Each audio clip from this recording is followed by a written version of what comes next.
माहितीये, ती कथा जास्त करून माहितीये की शेतामध्ये पाणी साचत नव्हतं आणि ते पाणी खाचरामध्ये भरण्यासाठी म्हणून सगळ्या विद्यार्थ्यांना पाठवलंय, पण कोणालाही यश आलं नाहीये.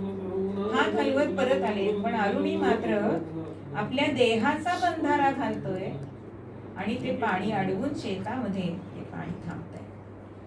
रात्र झाली तरी सुद्धा अरुणी अजून घरी कसा आला नाही, आश्रमात कसा आला नाही, हे बघण्यासाठी म्हणून कंदील घेऊन धौम्य ऋषी आणि इतर शिष्य गेले. अरुणी अरुणी हाक मारतायत, तेव्हा त्यांना ते दृश्य दिसलं. म्हणजे गुरु आज्ञा किती पाळायला पाहिजे, त्या अरुणी सारखी पाळायला पाहिजे. त्यानंतर दुसरा एक त्यांचा बैद नावाचा एक शिष्य होता आणि एकदा शेतातलं झालेलं धान्य हे गाडीने आणायचं असं आज्ञा त्यांनी दिली आणि हा गाडी घेऊन शेतामध्ये गेलाय.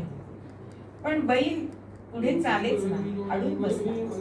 पण धान्य आपल्या आश्रमामध्ये गेलं पाहिजे, कारण गुरु आज्ञा आहे. मग अशी गुरु आज्ञा आहे म्हणून बैलाच्या ठिकाणी आपण उभा राहिले आणि ती गाडी ओढत ओढत आश्रमापर्यंत आणली. म्हणजे बैल ओढतो तेवढं आपण ओढू शकत नाही, तरी सुद्धा गुरु आज्ञा म्हणून त्या बैलांनी ती धान्य आश्रमामध्ये आणली.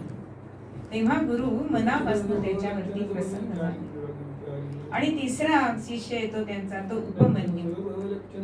उपमन्यू सुद्धा याला फार खायला लागायचं बरं का. प्रत्येकाचा स्वभाव असतो, कोणी 2 वेळा खातं, म्हणजे खातं तेवढंच, पण कोणी 4 वेळा खाईल, कधी 2 वेळा खाईल. पण ह्या उपमन्यूला खूप खायला लागायचं. आणि जेव्हा गाई गुरं चरायला नेत असेल तेव्हा शिदोरी पुरायची नाही, म्हणून मग काय करायचा की दूध प्यायचा. आता दूध पितो तर ते अंगावर दिसायला लागलं ना, म्हणून गुरूंनी सांगितले, तू काय करतोस, तब्येत कशी सुधारते. म्हणे वासरांचं पिऊन झालं की मी गाईचं दूध काढतो आणि पितो, उद्यापासून गाईचं दूध प्यायचं नाही. आज्ञाप्रमाणे दुसऱ्या दिवशीपासून दूध प्यायला नकार, म्हणजे ठरवलं की गुरूंनी सांगितलं. पण आता भूक तर लागली आहे, मग वासरांनी दूध प्यायल्यानंतर त्यांच्या ओठाला जे दूध असतं ते तो प्यायला लागला. तरी सुद्धा तब्येत चांगलीच आहे.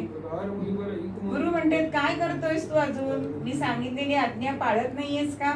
तुमची आज्ञाप्रमाणे आहे, पण मी असं करतो, वासरांच्या तोंडाचं जे थेंब असतात ते पितो, ते सुद्धा उद्यापासून प्यायचे नाही.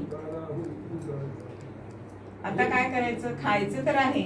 म्हणून मग त्यांनी काय केलं की वडाच्या पानाचा जो चीक निघतो तो चीक त्यांनी खायला सुरुवात केली आणि त्याचा परिणाम असा झाला की तो अंध झाला, डोळ्याला तो चीक लागला. आणि आता गाई गुरं घेऊन कसा येणार, आणि येता येता एका विहिरीमध्ये पडलाय. पण गुरूंना जेव्हा हे कळलं की आपली आज्ञा तंतोतंत पाळणारा म्हणजे सद्गुरू प्रसन्न कधी होतात, जे श्रद्धा त्यांच्यावर ठेवतात, निष्ठा त्यांच्यावर ठेवतात, पूर्णपणे समर्पण भाव ज्यांचा असतो, त्या शिष्यांना ते आत्मस्वरूपाची ओळखण करून देत असतात. आणि म्हणून शरणागत जे येतात ना, त्यांना भगवंत आणि गुरु हे आपलंस करतात. आता कशाला आलात असं म्हणत नाही. कितीही वाईट मनुष्य असला आणि तो सद्गुरूंकडे गेला तरी सुद्धा त्याला ते आपलंस करतात, कारण शरणागत भाव जो आहे तो तिथे श्रेष्ठ सांगितलेला आहे.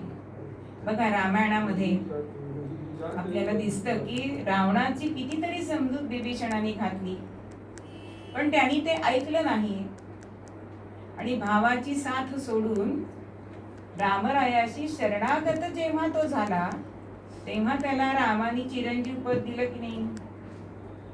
म्हणजे शत्रूचा भाऊ असला तरी सुद्धा तो आपल्याशी शरणागत आहे हा भाव भगवंत जाणत असतो. तेच गोष्ट आपल्याला महाभारतात सुद्धा दिसते.